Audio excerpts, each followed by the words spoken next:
Assalamualaikum adik-adik kelas 4, gimana kabarnya? Semoga sehat-sehat selalu ya. Pada kesempatan kali ini kita akan membahas tentang teks non-fiksi. Teks non-fiksi adalah tulisan atau karangan yang dibuat berdasarkan fakta, realita, atau hal-hal yang benar-benar terjadi dalam kehidupan sehari-hari. Nah adik-adik, apakah kalian tahu apa itu fiksi? Menurut Kamus Besar Bahasa Indonesia, fiksi berarti rekaan, hayalan, atau tidak berdasarkan kisah nyata. Sedangkan teks non-fiksi adalah kebalikannya, yaitu teks yang dibuat berdasarkan kenyataan yang benar-benar ada.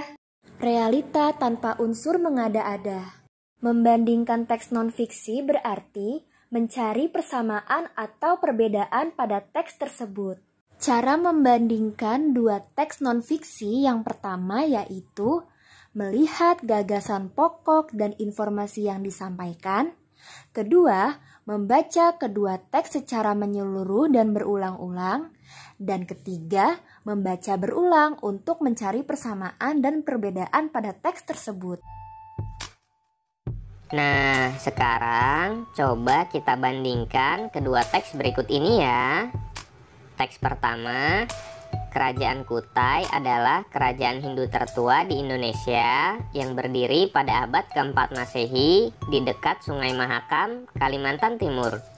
Salah satu bukti peninggalan kerajaan Kutai adalah Prasasti Upa yang ditulis menggunakan huruf Pallava dan dalam bahasa Sanskerta.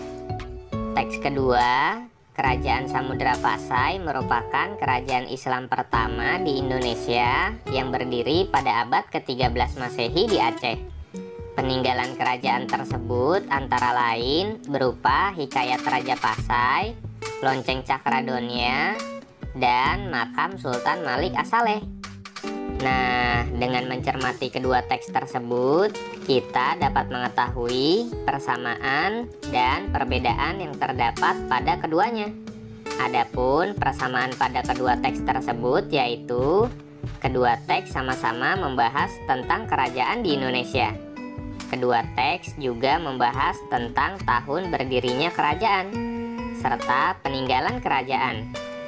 Sementara perbedaan yang terdapat pada kedua teks tersebut yaitu teks pertama membahas kerajaan Kutai, sedangkan teks kedua membahas kerajaan Samudra Pasai. Kerajaan Kutai berdiri pada abad keempat, sedangkan kerajaan Samudra Pasai berdiri abad ke-13. Pada teks pertama juga dijelaskan bahwa peninggalan kerajaan Kutai berupa Prasasti Upa. Sementara pada teks kedua menjelaskan peninggalan kerajaan Samudra Pasai yang berupa Hikayat Raja Pasai, Lonceng Cakradonia, dan Makam Sultan Malik As-Saleh. Nah, selanjutnya silahkan adik-adik berlatih membandingkan dua teks non-fiksi di bawah ini, yaitu mencari persamaan dan perbedaan antara teks Raja Balaputra Dewa dengan teks Sultan Iskandar Muda. Kerjakan di buku tulis ya adik-adik, kemudian jangan lupa untuk memfoto dan kirim hasil fotonya ke Ibu Fatimah ya. Terima kasih banyak. Assalamualaikum warahmatullahi wabarakatuh.